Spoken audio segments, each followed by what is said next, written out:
Nagpadala na rin ako ng mga tao dun sa resort para magpanggap bilang guest at magmanman. May balita, meron kayong gun smuggling at leader din daw kayo ng sindikato. Lumayas na kayo dito!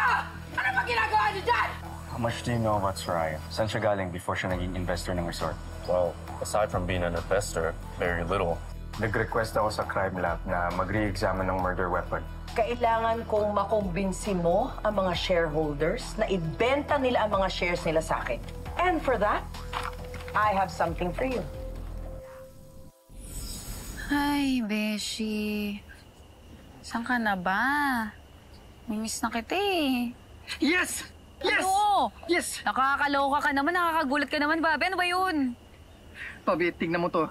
Ano to mabuti, Babe? Mukhang legit, di ba? Oo. Hindi pa yan. Tingnan mo.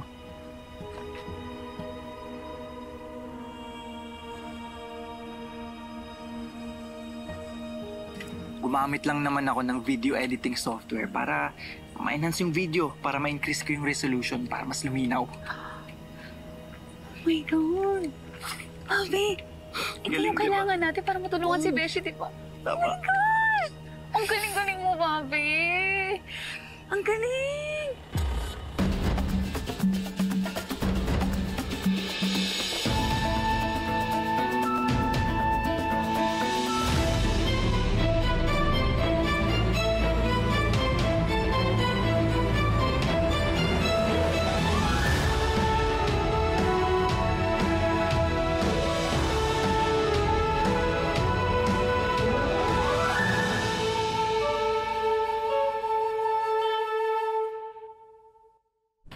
I'll see what I can do, Madam Soraya. Will that be all? Yes, thank you. Okay, I have to go.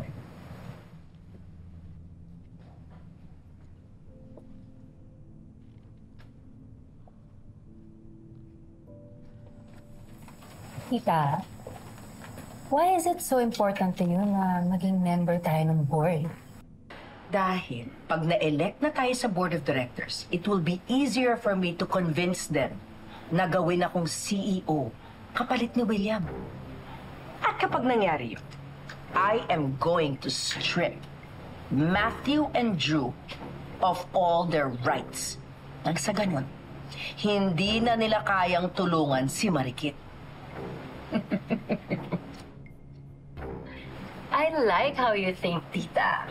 Because it all boils down sa panggigipit natin kay Ikit. I know. At kapag wala ng kapangyarihan si Marikit, tuluyan na natin siyang mapapakulong.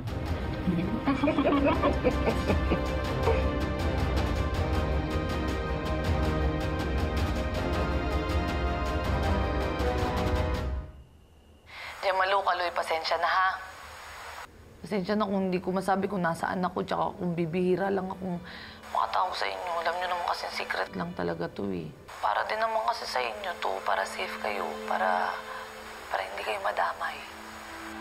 Ano ka ba, Beshi? Huwag ka na mag-sorry. Okay lang naman sa amin ni Bobby kahit miss na miss ka na namin kasi naiintindihan ka namin, okay? Tama. At saka tumawag lang kami, Ikit, kasi may good news kami. Huwag niyo sabihin kakasal kayo. Aba, antayin niyo mo naman muna ako. Ang OA nito, walang kasal na magaganap, okay? Dito muna tayo. Ay, Ikit, tingnan mo, may sinend ako sa email mo. Check mo dali.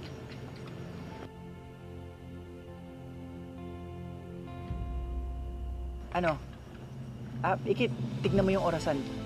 Di ba, Ikit, sabi sa report na pinatay daw si Sir William sa pagitan ng alas 5 hanggang alas 6 ng gabi?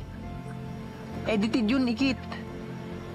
Binago yung timestamp sa footage para sabihin na 5:30 ka dumating.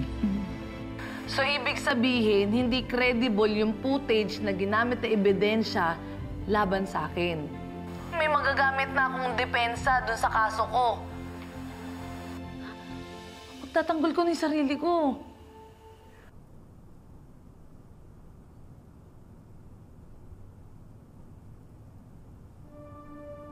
Soraya, what's all this? And when is it supposed to happen? That's actually scheduled for next month. Sorry, pero hindi ko na kayo inabala. I know you're so busy with the investigation on William's death at sa paghahanap ng mami nyo. To the point that you've neglected your duties as general manager here. Neglected? I've never neglected my duties, even with everything going on. I don't take this resort for granted. I know how much it meant to my father. Never neglected. Well, I know that even during your father's time, some of the board of directors weren't happy with your management style. I'm sorry sa nangyari sa dad mo, Matthew. But I think it's a blessing in disguise na nawala na si William sa resort. Dahil nagkaroon ng board opportunity para palitan ng leadership ng company. So anong sinasabi mo? Ha? Masaya pa kayo na namatay si Dad? You have no right to disrespect his name like that.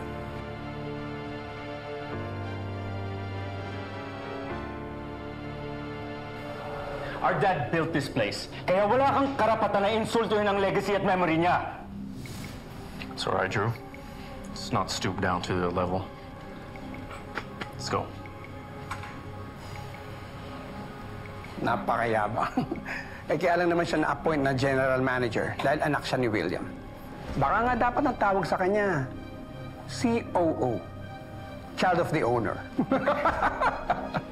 Hey, if you have something to say it to my face.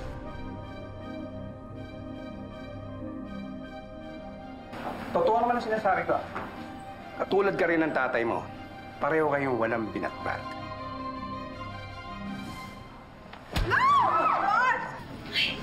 Kailangan mo po, Beshi.